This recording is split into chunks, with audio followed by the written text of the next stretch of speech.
স্বাগত ডিবিসি সংবাদে, আপনাদের সাথে আছে রিফাত তাসনুভা। এবারে জানাবো খবরের বিস্তারিত। দেশে ভোটার সংখ্যা 12,37,32,274 জন। এ তথ্য জানিয়েছেন প্রধান নির্বাচন কমিশনার এম নাসির উদ্দিন। তোমার আমার বাংলাদেশে ভোট দেব মিলেমিশে প্রতিবাদের সপ্তমবারের মতো জাতীয় ভোটার দিবসের উদ্বোধন করে এ কথা জানান তিনি। এ সময় অবাধ এবং সুষ্ঠু নির্বাচন দেওয়ার প্রতিশ্রুতির কথাও কিন্তু জানিয়েছেন সিইসি। রবিবার সকালে রাজধানীর আগারগাঁওয়ের নির্বাচন ভবন প্রাঙ্গণে বেলুন পায়রা উড়িয়ে জাতীয় ভোটার দিবসের আনুষ্ঠানিকতার উদ্বোধন করেন প্রধান নির্বাচন কমিশনার এম নাসির উদ্দিন। এরপর শুরু হয় বর্ণাঢ্য র্যালিটি নির্বাচন কমিশন ভবনের সামনে থেকে শুরু হয়ে পর্যটন অফিস পর্যন্ত গিয়ে আবার ফিরে আসে। র্যালির শুরুতে হালনাগাদ করা চূড়ান্ত ভোটার তালিকা প্রকাশ করেন প্রধান নির্বাচন কমিশনার। 12,37,274 আজকের দিনে ভোটার সংখ্যা, তার মধ্যে পুরুষ হচ্ছে 6,33,61,615 আর মহিলা ভোটার হচ্ছে 6,03,69,665। এ সময় জাতিকে একটি অবাধ ও সুষ্ঠু নির্বাচন উপহার দেওয়ার প্রতিশ্রুতিও ব্যক্ত করেন তিনি। আমরা যে একটা free fair and credible election দেওয়ার প্রতিশ্রুতি জাতিকে দিয়েছি, সেখানে আপনাদের যে একটা সহযোগিতার হাত বাড়িয়ে দেওয়ার একটা, আমি বলি এটাকে একটা সেটার রিফ্লেকশন হিসাবে বিবেচনা করছি। 2018 সালের 1 মার্চকে জাতীয় ভোটার দিবস হিসেবে উদযাপনের ঘোষণা দেয় সরকার। তবে 2019 সাল থেকে ভোটার দিবসের তারিখ পরিবর্তন করে 2 মার্চ করা হয়।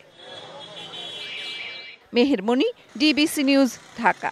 রাজনৈতিক দল এবং 6 ব্যক্তির করা 4টি আবেদনের শুনানির জন্য 8 মে দিন ঠিক করেছে আপিল বিভাগ। রবিবার জ্যেষ্ঠ বিচারপতি আশফাকুল ইসলামের নেতৃত্বাধীন 3 সদস্যের আপিল বিভাগ এ আদেশ দেয়। আদালতে রাষ্ট্রপক্ষে ছিলেন অ্যাটর্নি জেনারেল আসাদুজ্জামান ও অতিরিক্ত অ্যাটর্নি জেনারেল অনিকার হক। আবেদনের পক্ষে ছিলেন ব্যারিস্টার রুহুল কুদ্দুস কাজল এবং মোহাম্মদ শিশির মনির। এর আগে 11 ফেব্রুয়ারি তত্ত্বাবধায়ক সরকার ব্যবস্থা বাতিলের রায় পুনর্বিবেচনার চেয়ে রাজনৈতিক দল এবং 6 ব্যক্তির করা 4টি আবেদনের শুনানি মুলতবি করে আদালত।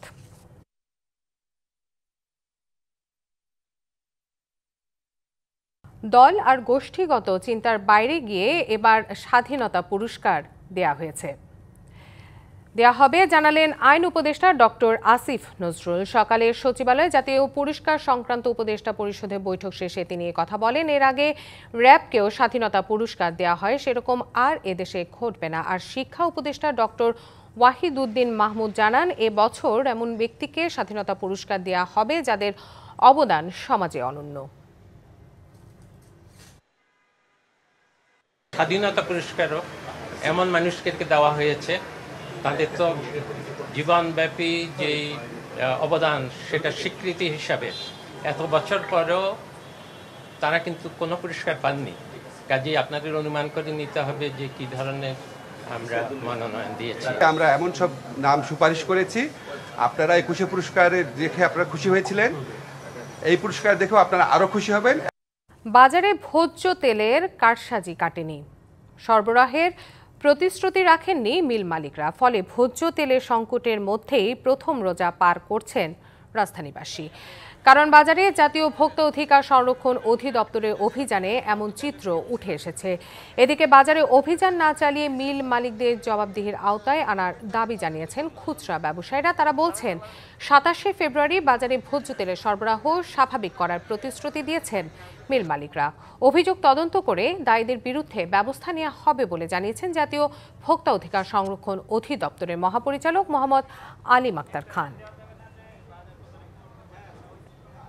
উৎপাদন শুরুর মাত্র 38 দিনের মাথায় আবারও গ্যাস সংকটে অনির্দিষ্টকালের জন্য বন্ধ হয়ে গেছে ব্রাহ্মণবাড়িয়ার আশুগঞ্জ সার কারখানা। গত রাত থেকে ইউরিয়া উৎপাদন বন্ধ করে দেয় কারখানা কর্তৃপক্ষ। এর আগে গেল বছরের 21 ফেব্রুয়ারি থেকে 14 নভেম্বর পর্যন্ত গ্যাস সরবরাহ না থাকায় সার উৎপাদন বন্ধ থাকে। পরবর্তীতে শ্রমিকদের আন্দোলনের পর 15 নভেম্বর গ্যাস সরবরাহ শুরু করে বাখারাবাদ গ্যাস ডিস্ট্রিবিউশন কোম্পানি লিমিটেড কর্তৃপক্ষ। এরপর গত 23 জানুয়ারি থেকে সার উৎপাদন শুরু হয়।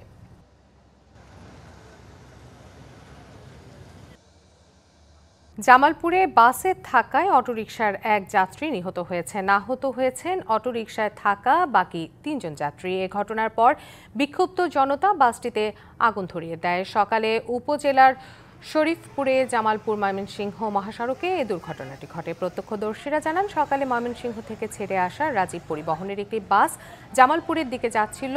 শরীফপুর এলাকায় পৌঁছলে বিপরীত দিক থেকে আসা একটি অটোরিকশার সাথে বাসটির সংঘর্ষ হয়। এতে অটোরিকশার 4 জন যাত্রী আহত হন। পরে তাদের উদ্ধার করে হাসপাতালে নেওয়া হলে সেখানে চিকিৎসাধীন অবস্থায় একজনের মৃত্যু হয়। এ সময় বিক্ষুব্ধ জনতা বাসটিতে আগুন ধরিয়ে দেয়। ঘটনাস্থলে গিয়ে আগুন নিয়ন্ত্রণে আনে ফায়ার সার্ভিস। ভারতের পশ্চিমবঙ্গে যাদবপুর বিশ্ববিদ্যালয়ের ছাত্রদের হামলায় গুরুতর আহত হয়েছেন রাজ্য শিক্ষামন্ত্রী ব্রাত্য বসু। স্থানীয় সময় শনিবার যাদবপুর বিশ্ববিদ্যালয়ে একটি বার্ষিক সম্মেলনে যোগ দিতে গিয়ে হামলার শিকার হন তিনি। ভারতীয় গণমাধ্যমগুলো বলছে, তৃণমূলপন্থী অধ্যাপকদের সংগঠন ওয়েবকুপার বার্ষিক সম্মেলনকে ঘিরে উত্তপ্ত পরিস্থিতি দেখা দেয় বিশ্ববিদ্যালয়ে। এ সময় ছাত্র ও তৃণমূলপন্থীদের মধ্যে দফায় দফায় উত্তেজনা ছড়িয়ে পড়ে বিশ্ববিদ্যালয় সহ আশপাশের এলাকায়। শিক্ষার্থীদের হামলার মুখে পড়েন সম্মেলনে আমন্ত্রিত রাজ্যের শিক্ষামন্ত্রী ব্রাত্য বসু। ভাঙচুর করা হয় তার গাড়ি। আহত হওয়ার পর ব্রাত্য বসুকে নেওয়া হয় স্থানীয় হাসপাতালে। এই ঘটনায় অভিযুক্তদের শাস্তির দাবিতে পাল্টা বিক্ষোভ করে তৃণমূল। এখনো নিয়ন্ত্রণে আনা যায়নি বিশ্ববিদ্যালয়ের পরিস্থিতি। চ্যাম্পিয়ন্স ট্রফিতে আজ শেষ হচ্ছে গ্রুপ পর্বের লড়াই। শেষ দিনে নিয়ম রক্ষার ম্যাচে লড়বে ভারত এবং নিউজিল্যান্ড। গ্রুপে থেকে 2 দলই নিশ্চিত করেছে সেমিফাইনালে। ম্যাচে জয় পেলে নির্ধারিত হবে গ্রুপ চ্যাম্পিয়ন। দুবাইতে ম্যাচটি শুরু হবে বিকেল 3টায়। ক্রিকেট মানে রোমাঞ্চ, ক্রিকেট মানে প্রতিদ্বন্দ্বিতা। আর সেই লড়াই যদি হয় ভারত ও নিউজিল্যান্ডের মতো 2 পরাশক্তির, তাহলে উত্তেজনার পারদ থাকবে ঊর্ধ্বমুখী। 2 দলই ইতোমধ্যে সেমিফাইনাল নিশ্চিত করেছে। তাহলে এই ম্যাচের গুরুত্ব কি? উত্তরটা সহজ, সেরা দল হতে হলে সবার থেকে এগিয়ে থাকতে হয়। এই ম্যাচে যারা জিতবে তারা শুধু গ্রুপ চ্যাম্পিয়নই হবে না, সেমিফাইনালের আগে আত্মবিশ্বাসের তুঙ্গে থাকবে। টুর্নামেন্টে ভারত খেলছে ফেভারিটের মতোই। গ্রুপ পর্বের প্রথম 2 ম্যাচেই দাপুটে জয় তুলে নিয়েছে রোহিত শর্মারা। বাংলাদেশকে 6 উইকেটে হারানোর পর চিরপ্রতিদ্বন্দ্বী পাকিস্তানকেও একই ব্যবধানে হারিয়েছে টিম ইন্ডিয়া। তবে নিউজিল্যান্ড ম্যাচে রোহিত শর্মা সহ একাধিক ক্রিকেটারকে বিশ্রাম দিতে পারে ভারত। সেমিফাইনালে দলের সবাইকে পেতে কোনো রকম ঝুঁকি নিতে চাইবে না তারা। অন্যদিকে ফর্মের তুঙ্গে ব্ল্যাক ক্যাপরা। ব্যাটিং বোলিং 2 বিভাগেই তাদের দলে রয়েছে দারুণ ভারসাম্য। 2 ম্যাচেই প্রতিপক্ষকে পাত্তা না দিয়ে জিতেছে স্যান্টনারের দল। পাকিস্তানকে 60 রানে হারানোর পর বাংলাদেশকে হারিয়েছিল 6 উইকেটের ব্যবধানে। এদিকে অসুস্থতার কারণে বাংলাদেশ ম্যাচ মিস করা ড্যারিল মিচেল সুস্থ হয়ে উঠছেন। ফলে দল নির্বাচনে মধুর সমস্যায় পড়তে হবে নিউজিল্যান্ডকে। পরিসংখ্যান বলছে 2 দলের লড়াইয়ে এগিয়ে আছে ভারত। 118 বারে দেখায় 60 বারই।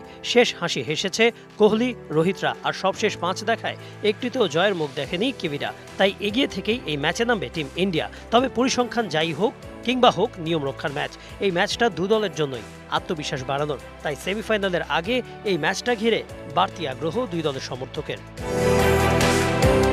Kanak Mahmud, DBC news desk. সংবাদে এই ছিল এখনকার মতো। ডিবিসি নিউজের সংবাদগুলো পড়তে ভিজিট করুন dbcnews.tv আর ভিজিট করুন ডিবিসি নিউজের ফেসবুক পেজ এবং ইউটিউব চ্যানেলে। সঙ্গে থাকুন।